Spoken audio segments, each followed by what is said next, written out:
بسم الله الرحمن الرحيم kulanti wanaagsan daawadayaal waa ayaan la geedi afraxo idin la socodsiinaya wararkii ugu dambeeyay arrimaha Soomaaliya iyo caalamka qodobada aad wadanka TV ku daawan doontaan waxa kamid ah dawladda Soomaaliya oo ka gaabsatay qarar culus oo ka dhanaha Mareykanka mid tiirsan iyo mid kala tuuran wuxuu yahay farqiga ay DBWL u kala leeyihiin dekadaha Berbera iyo Boosaaso LCC oo qaaday tallaabo ka sii daraysa xiisadda Masar iyo Itoobiya ee biyaha Niilka Microsoft oo soo wada Windows 11 iyadoo isu jilcisay Google iyo Apple balan hore oo ay ka baxday halku dhigi ay xoutiyiintu adeegsadaan oo u ujeedo eg kuwa murashaxiinta xilalka Soomaaliya doonaya iyo wasiirka caafimaadka UK oo sawirro laga qaaday isaga oo ku cindan gabar kaaliyo ah tuhun hore oo jira qodobadaasi qodobo kale ayaad wadanka TV ku daawan doontaan taariikhdu waxa ay ku beegan tahay 25 bisha 6 2021 iminkana u diyaar garooba qodobada warkaas oo fidsan haddii aad nagu cusub tahay daawade subscribe saar wadanka TV oo program baleelka si aad u noqoto qofka ugu horeeya ee daawada wararka tayada leh aynu halkaan idiin soo gelino haddii saaxiibadeena nagu tixana ka mid tahay la wadaag saaxiibadaada kale si saaxiibadeena cusub uga mid noqdaan laegtana ha naga hilmaamina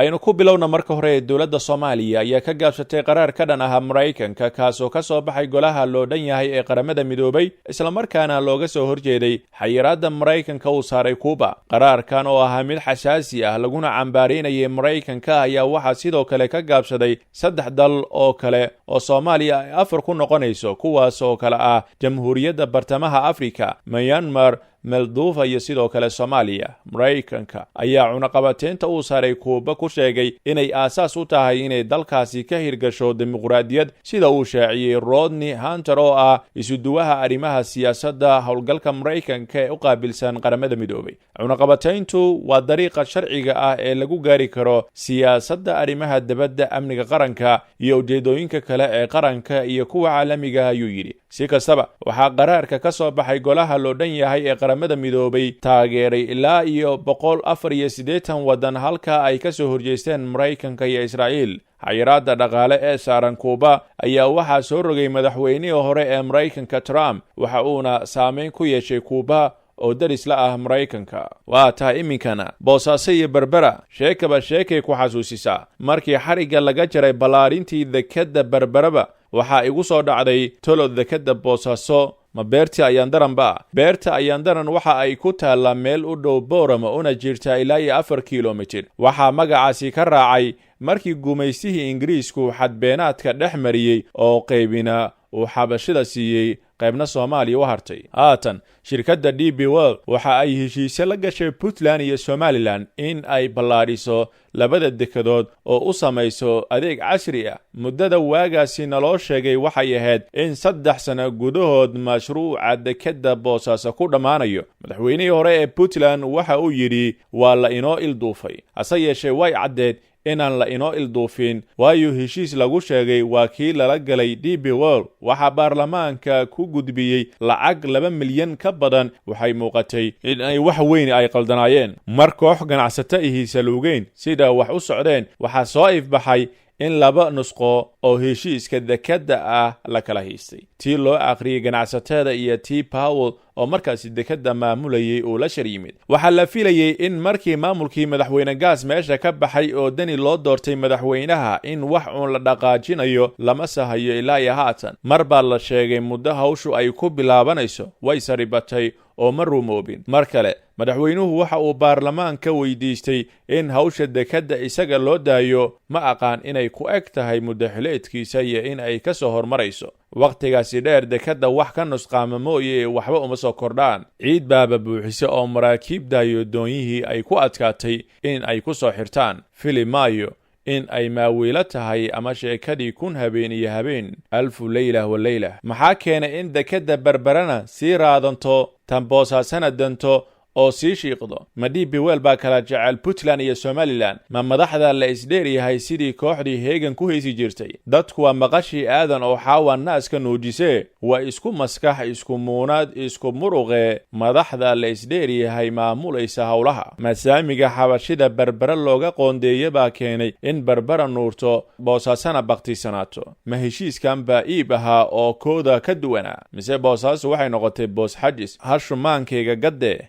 masaar bay liqday waa taa iminkana xiisadda webiga niilka ee muddooyinkii dambe ka aloosaneed dowladaha masar iyo etoobiya ayaa mar kale sii xogaysatay kadib markii ay bilowday xukuumadda al-siisi qorshe ay ku rabto in xulufaysi awood diblomaasiyeed ay ka samaysato gudaha gobolka dowladda masar ayaa waxa ay isku dayeysaa in ay xoojiso awooddeeda diblomaasiyeed iyo midda militari ay ku leedahay gudaha afrika xilli ay sare usii kacayso muranka kala dhexeeya waddanka etoobiya ee salka ku haya dhismaha biyo-xidheenka webiga niilka wararka ayaa sheegaya in ururka juquraafiyahanada masar ee la aasaasay 1975 ay keediyeen dukumentiyo muhiim ah oo ka turjumaya danta fog ee ay masar ka leedahay dalalka ka hooseeya saxaraha afrika dukumentiyadaasi ayaa waxaa ka mid ah khariidad taariikhi ah oo muujinaysa in xuduudaha koonfureed ee masar ay dhacaan harada victoria ee bariga afrika waxaana xusid mudan in ururka juquraafiyahanada laftigooda lagu sameeyey himiladii boqortooyada masar ee muddada kooban jirtay qorshaha ururka hadda wada kaydinta lagu sameeyey ayaa waxaa qayb ka ahaa in suudaan hoos keentay maamulkii masar iskuna dayday inay etoobiya ku qabsato awood military intii u dhexaysay 1974 ilaa iyo 1876 midaasi oo ku soo dhammaatay guuldarro bahdilaad ah masar waxa ay bilihii la soo dhaafay heshiisyo militari iyo kuwo dhaqaale oo xiriir ah ay la seexatay dalalka Uganda, Kenya, Burundi, Rwanda iyo Djibouti qaahira ayaa waxa ay markii horeba heshiisyo isdhexgal ah oo muhiim ah ay la lahayd Suudaan halkaasi oo dhowaan ay labadaasi dal ay ka fuliyeen dhoolatus military oo ay wadajir u fuliyaan kaas oo ay ka qayb qaateen dayuuradaha dagaalka iyo ciidamada gaarka u tababaranba xiisadda webiga niilka ayaa si weyn uga dhex furan Masar iyo weliba Ethiopia iyadoo oo dowladda Masar ay mar hore dhinac saartay dowladda Suudaan oo khilaafka webiga kala dhaxeeya Ethiopia waxaana socda dadaalo la isku gaashaan buursanayo oo ka dhan ah biyo-xidheenka Ethiopia waa hagaag haatana walow uu Jerry Nixon oo 2015kii Microsoft u hadlay uu sheegay in barnaamij hawleedka Windows 10ka uu noqon doono midka ugu dambeeya misna haatan waxa ay soo bandhigeen jiil cusub oo ah Windows 11 kaasoo u furan appska dhinacyada saddexaad sida Google, Apple iyo wixii la mid ah si ay ula hardamaan Apple waxa ay shirkadu ku baaqday inaysan dadka appska kale sameeya aanay ku qasbi doonin inay khidmad ka bixiyaan adeegsiga Microsoft iyo weliba App Store-keeda sidoo kale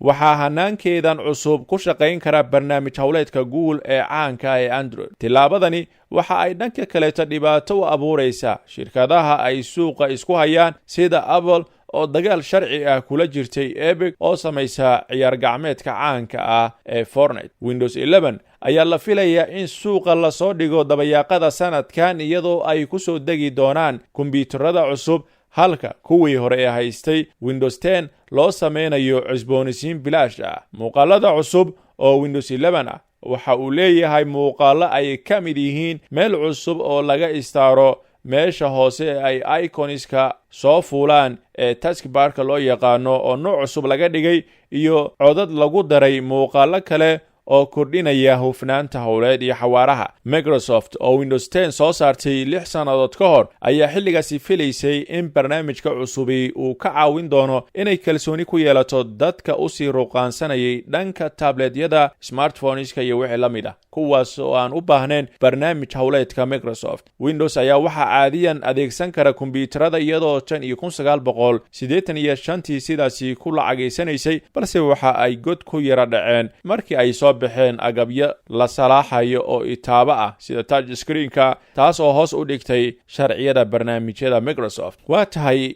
iminkana waxa dabcan lagu jira fasal doorasho dhanka dalka Soomaaliya iyadoo ay markan oo kale ay badan yihiin halkudhigyada quruxda badan balse aan qotada dheereen amaba beenta miiran ah haddaba qolyaha xuutiyiintu waxa ay meel walba ku qoraan oo shirarkooda ku furtaan kuna xirtaan halqabsiga ah ilaah ayaa weyn Mareykanku ha dhinto Israa'iil ha dhimato Yuhuudda lacnadi ha ku dhacdo Islaamka ha guulaysto Mareykanka ay la shiraan ayaa weydiiyey sababta ay geerida ula jeclaadeen waxay yiraahdeen waxani waa iska halqabsi aan micno lahayn marka waxba ha ka soo qaadina haddaa maqasho ku dooro hufnaan cadaalad iyo horumar waa iska halqabsi aan micno lahayn oo la mid ah igu dooro inaan leeyahay ilko gacmo iyo lugo ee waxbaha ka soo qaadin. ugu dambeynna wasiirka caafimaadka UK Matt Hancock ayaa lagu eedeeyey inuu xiriir gaabsi ah la leeyahay gabar saaxiib dhow u ah isla markaana kaaliye ka ah wasaaraddiisa. The Sun ayaa daabacday sawirro muujinaya mudane Hancock oo habsiinaya gabadhan oo lagu magacaabo Gina si weliba gaar ah kuwaasoo la qaaday 6 Maajo sida ka muuqata CCTV-ga. waxaa kaloo la arkay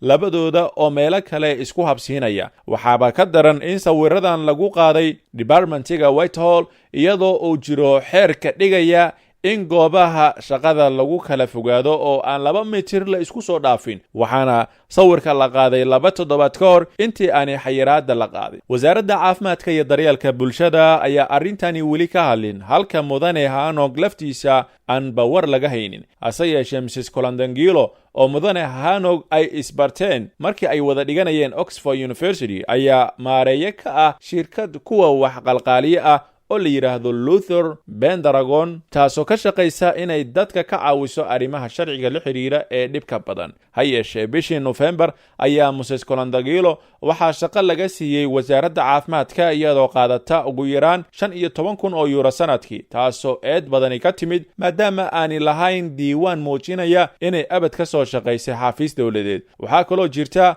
inay maareeyaha warfaafinta u tahay dukaanka Oliver Bonus. bishii June 2020 waxa uu dukaanku ka soo muuqday blog ay dowladdu leedahay isagoo ammaanaya dadaalada dowladda ee ah in handaraabka la furo. Mrs. Hancock oo 42 jir ah waa nin xaas leh muddo 15 sannadood ah, waxaana la yiraahdaa Martha, iyagoo leh 3 caruur ah. kaaga daranaya Mrs. Colandangilo 43 jir ah ayaa iyaduna xaas ah oo 3 caruur ah leh. qodobkaasna wuxuu u dambeeyaa warkii waddanka TV. inta aynu ka gaarayna warkayaga xiga waxaan kaga tagaynaa guul iyo gobonimo.